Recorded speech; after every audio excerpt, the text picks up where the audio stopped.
Welcome. If you look under course contents, you'll see an item called Terms to Know Forever. What you have there is a basic review of the major roots in the human body. Some of them you saw all the time, but some of them are worth noting because they're not related to a particular system. If you look here, bio for life, and necro for death, and patho for disease, and myco for fungus, and oma for a tumor, and carcino or onco for cancers. Those roots don't relate to any system, but they can be added to other roots that relate to a system to make many words. So I want you to pay attention to those terms to know forever. If we continue looking down the list of terms to know forever, don't forget these terms that are not necessarily related to a medical root. For example, if you're shallow, you are superficial. If you're deeper or something is deeper, it's said to be visceral. How about if we are moving toward the side? Side of the body, lateral. If we're moving toward the middle of the body, medial. What else do we have here? Front side of the body, anterior, ventral. Back side of the body, posterior, dorsal. Then we have some roots that really don't relate to a body system, but again, they are very, very important. If something is dry, we say it is zero. If there's a gland, adeno. Light, photo. If something is different, it's allo. What's the opposite of different? What's the medical term for same? Keep thinking that way when you look at your medical terms.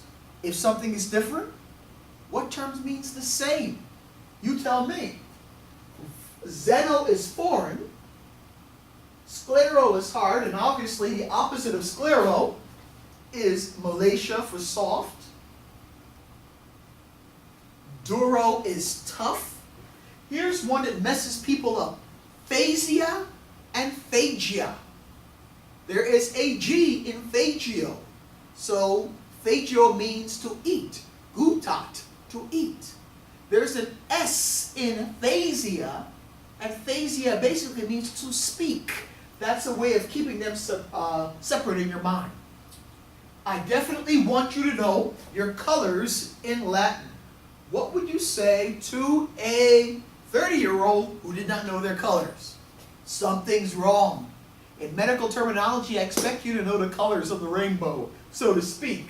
So white is leuco, black is melano, gray is polio, fusco is brown, red, variety of different terms for red, erythro, rubro, rubrine, and you're asked to know these various colors. Orange is cero.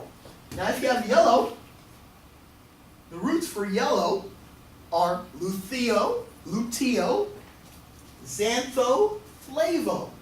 Green is chloro, blue is cyano, purple is purpuro. Know your colors in Latin. They're not related to any body system, but they're very, very important. Then I have some roots that relate to the integumentary system, some roots that relate to tissue, some roots that relate to the head and neck area, roots that relate to the upper extremities, roots that relate to the lower extremities, roots that relate to the reproductive system. Please note here, when you get to the reproductive system, don't get caught with this one. The head of the penis, or the clitoris itself, the medical term for that is balano. So if we have a balanectomy, the surgical removal of, you have to say, are we talking female or man? It could be surgical removal of the clitoris, or surgical removal for the head of the penis. So be cautious of that word there, okay? What else do I want you to pay attention to? Then there's some words for the lower extremity. Are these all the roots you have to know? No. As I said, I want you to go through the various organ systems and be able to name all the organs in those systems, in English of course, and then name them in medical terminology. If you do this, and combine that with your knowledge of the suffixes, the prefixes, your pluralization rules, finite bunch of information, you will do well on this exam.